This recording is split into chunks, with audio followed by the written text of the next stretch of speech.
നമസ്കാരം. പ്രധാന വാർത്തകൾ.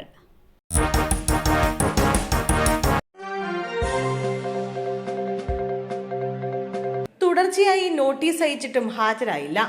ഫസൽ ഗഫൂറിനെ വിമാനത്താവളത്തിൽ ഇഡി തടഞ്ഞു. MES സ്ഥാപനങ്ങളിലെ സാമ്പത്തിക ഇടപാടുമായി ബന്ധപ്പെട്ട പരാതിയിലാണ് നടപടി. നെടുമ്പാശ്ശേരി വിമാനത്താവളത്തിൽ വെച്ച് നാടകീയമായി ഇഡി കസ്റ്റഡിയിലെടുക്കുകയായിരുന്നു. ചോദ്യം ചെയ്ത ശേഷം ഫസൽ ഗഫൂറിനെ വിട്ടയച്ചു. നിക്ഷേപ തട്ടിപ്പുമായി ബന്ധപ്പെട്ട പരാതിയിലെടുത്ത ഫെമ ലംഘനം നടത്തിയെന്ന കേസിലാണ് ഇഡി നടപടി. ഫസൽ ഗഫൂറും കുടുംബവും നെടുമ്പാശ്ശേരി വിമാനത്താവളം വഴി ഓസ്ട്രേലിയയിലേക്ക് പോകാനെത്തിയപ്പോഴാണ് കസ്റ്റഡിയിലെടുത്തത്.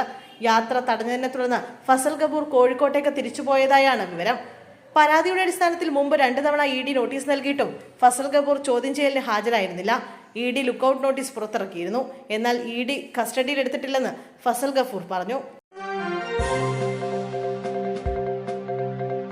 രാഹുലിനെതിരായ ലൈംഗിക പീഡന പരാതി. രാഹുൽ ഇരന്നു വാങ്ങിയ അടി, വടി കൊടുത്ത് അടി വാങ്ങി. പാലക്കാട് MLA രാഹുൽ മാങ്കൂട്ടത്തിനെതിരായ ലൈംഗിക പീഡന പരാതിയിൽ രൂക്ഷ ഭാഷയിൽ പ്രതികരിച്ച കോൺഗ്രസ് MP രാജ്മോഹൻ ഉണ്ണിത്താൻ ആരോപണത്തിൽ അടിസ്ഥാനമുണ്ടെന്ന് കണ്ടാണ് രാഹുലിനെ പാർട്ടിയിൽ നിന്ന് സസ്പെൻഡ് ചെയ്തതെന്നും രാഹുൽ വടികൊടുത്ത് അടിവാങ്ങിയെന്നും രാജ്മോഹൻ ഉണ്ണിത്താൻ പ്രതികരിച്ചു. പാർലമെന്ററി പാർട്ടിയിൽ നിന്ന് പുറത്താക്കിയിട്ടും രാഹുൽ പാർട്ടിയെയും ഇരയെയും മാധ്യമങ്ങളെയും വെല്ലുവിളിച്ചു. PR ഏജൻസി ഉപയോഗിച്ച് കോൺഗ്രസ് നേതാക്കളെ രാഹുൽ ആക്രമിച്ചു. പ്രസവിച്ച അമ്മയെ തല്ലിയാൽ 2 അഭിപ്രായം വരാൻ പാടില്ല. കോൺഗ്രസ് പാർട്ടി എടുത്ത തീരുമാനം ശരിയായിരുന്നുവെന്ന് പറഞ്ഞ രാജ്മോഹൻ ഉണ്ണിത്താൻ പാർട്ടിയെ രാഹുൽ മാങ്കൂട്ടത്തിൽ വെല്ലുവിളിച്ചെന്നും കൂട്ടിച്ചേർത്തു. BLOയെ മർദ്ദിച്ചെന്ന പരാതി. CPM ലോക്കൽ സെക്രട്ടറി അറസ്റ്റിൽ. ദേലമ്പാടി പഞ്ചായത്ത് 8ാം വാർഡിലെ ബൂത്ത് ലെവൽ ഓഫീസറെ മർദ്ദിച്ചെന്ന പരാതിയിൽ CPIM പഞ്ചായത്ത് അംഗം A സുരേന്ദ്രൻ അറസ്റ്റിൽ. CPIM പാണ്ടി ലോക്കൽ സെക്രട്ടറി കൂടിയായ ആടൂർ സുരേന്ദ്രനെയാണ് പോലീസ് അറസ്റ്റ് ചെയ്തത്. BLO ആയ ബിവറേജസ് കോർപ്പറേഷൻ ബന്തെടുക്ക ഔട്ട്ലെറ്റിലെ LD ക്ലർക്ക് P അജിത്തിന്റെ പരാതിയിലാണ് അറസ്റ്റ്. പറയെടുക്കയിൽ നടന്ന തീവ്ര വോട്ടർ പട്ടിക പുനഃപരിശോധന ക്യാമ്പിനിടെയാണ് സംഭവം. വാർഡിലെ ഒരു വീട്ടിലെത്തിയപ്പോൾ വോട്ടറെ നേരിട്ട് കാണാനാകാത്തതിനാൽ അയൽവീട്ടിലായിരുന്നു BLO ഫോം നൽകിയത്. വോട്ടറെ ഏൽപ്പിക്കണമെന്ന് അയൽക്കാരനെ ചുമതലപ്പെടുത്തുകയും ചെയ്തെന്ന് BLO പറഞ്ഞിരുന്നു. എന്നാൽ വോട്ടർക്ക് നേരിട്ട് അപേക്ഷ നൽകിയില്ലെന്ന് പറഞ്ഞ് ക്യാമ്പിനിടെ പഞ്ചായത്ത് അംഗം കയർത്ത് സംസാരിക്കുകയായിരുന്നു. അത് ചോദ്യം ചെയ്തപ്പോഴാണ് മർദ്ദിച്ചെന്ന പരാതി. ഭർത്തൃവീട്ടിൽ ഗർഭിണി പൊള്ളലേറ്റ് മരിച്ച സംഭവം ആത്മഹത്യ തന്നെയെന്ന് പോലീസ്.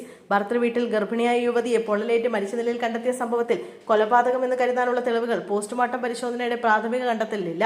മരണസമയത്ത് വീട്ടിൽ ഭർത്താവ് ഷാരോൺ ഉണ്ടായിരുന്നില്ല എന്നാണ് പോലീസ് പറയുന്നത്. അങ്കണവാടിയിൽ പോയിരുന്ന സഹോദരിയുടെ കുട്ടിയെ വിളിക്കാൻ അമ്മ പോയ സമയത്തായിരുന്നു അർച്ചന തീ കൊളുത്തിയത്. ആത്മഹത്യ ഭർത്തൃവീട്ടിലെ പീഡനം മൂലമാണെന്നും ശാരീരികവും മാനസികവുമായും ഭർത്താവ് ഷാരോൺ അർച്ചനെ ഉപദ്രവിച്ചിരുന്നുവെന്നും പോലീസ് വ്യക്തമാക്കി. പുതിയ ലേബർ കോഡിനെതിരെ പ്രതിഷേധം കടുപ്പിക്കാൻ തൊഴിലാളി സംഘടനകൾ. രാജ്യവ്യാപകമായുള്ള പ്രതിഷേധം ശക്തമാക്കുന്നതിന്റെ ഭാഗമായാണ് ദേശീയ പണിമുടക്കടക്കം പ്രഖ്യാപിക്കാനാണ് നീക്കം. തൊഴിലാളി സംഘടനകൾ ദേശീയ പണിമുടക്ക് ഉടൻ പ്രഖ്യാപിക്കുമെന്നാണ് വിവരം. തൊഴിലാളി സംഘടനാ നേതാക്കളുടെ യോഗം ചേർന്ന് ഔദ്യോഗിക പ്രഖ്യാപനം നടത്തും. വിവിധ സംസ്ഥാനങ്ങളിലെ മിനിമം തൊഴിൽ കൂലിയിലെ അന്തരം ഉയർത്തിക്കാട്ടിയാവും പ്രതിഷേധം ശക്തമാക്കുക. അതേസമയം കേന്ദ്ര സർക്കാർ കൊണ്ടുവന്ന പുതിയ ലേബർ കോഡ് കേരളത്തിൽ നടപ്പാക്കില്ലെന്ന് മന്ത്രി V ശിവൻകുട്ടി ഇന്നലെ പ്രഖ്യാപിച്ചിരുന്നു. ട്രേഡ് യൂണിയൻ നേതാക്കളുമായി നടത്തിയ യോഗത്തിന് ശേഷം പ്രതികരിക്കവെയാണ് തൊഴിൽ മന്ത്രി ഇക്കാര്യം വ്യക്തമാക്കിയത്.